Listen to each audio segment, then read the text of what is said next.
সম্মানিত দিনী ভাই ও বোনেরা, আসসালামু আলাইকুম ওয়া রাহমাতুল্লাহ। সবাই কেমন আছেন? আশা করছি সবাই ভালো আছেন।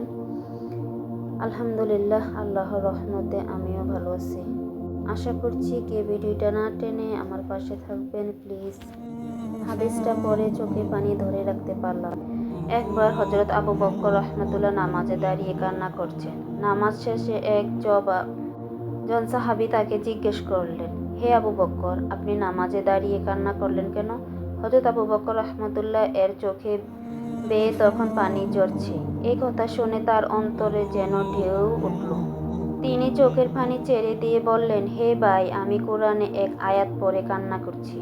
তখন সেই সাহাবী জানতে চাইলেন, কোন সেই আয়াত যা আপনাকে ক্রন্দন করলো? তখন আবু বকর রাহমাতুল্লাহ বললেন, সেই আয়াতটি হলো, যে বান্দা আমি তোমার জানমাল কিনে নিলাম, বিনিময়ে আমি তোমাকে জান্নাত দিয়ে দিলাম। আত-তাওবাহ আয়াত 111। সাহাবী ভেবেছিল জাহান্নামের শাস্তির কোনো আয়াত হবে, হয়তো এই জন্য এরকম কান্না করছে। কিন্তু এই আয়াত শুনে সাহাবী একটু অবাক হলেন এবং আবু বকর রাহমাতুল্লাহকে জিজ্ঞেস করে বললেন, হে আবু বকর, এত খুশির খবর, আল্লাহ আমাদের জান্নাত দান করবেন, এখানে কান্নার কি আছে? তখন হযরত আবু বকর রাহমাতুল্লাহ সেই সাহাবীকে বললেন, হে প্রিয় ভাই আমার, আজকের আগের হলে আমিও এই আয়াত পড়ে খুশি হতাম, কিন্তু আজ এমন একটা ঘটনা ঘটেছে যার ফলে আমি কান্না করতে বাধ্য হয়েছি। তখন সেই সাহাবী রাহমাতুল্লাহ জানতে চেয়ে বললেন, হে আবু বকর, আমাকেও বলুন, কি এমন ঘটনা?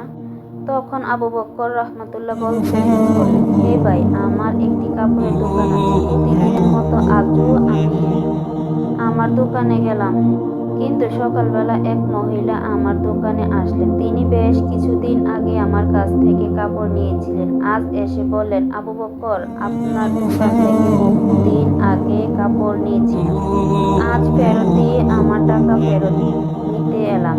আমি বললাম, আপনি তো অনেক আগে কাপড় নিয়েছেন, এতদিন পরে আবার ফেরত কেন? মহিলাটি বললেন, আবু বকর, আপনার কাপড় আমার পছন্দ হয়নি, আপনি আমার টাকা দিন এবং আপনার কাপড় ফেরত দিন।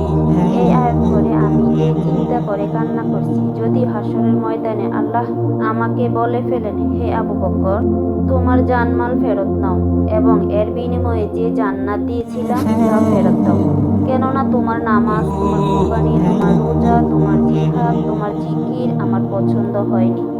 তাহলে আমি জবাবে কি বলবো? সেদিন তো তাহলে আমার নিজের কাছে আর কিছুই থাকবে না, বড় ক্ষতি হয়ে যাবে আমার। এই চিন্তা করে আমি কান্না করি। সুবহানাল্লাহ।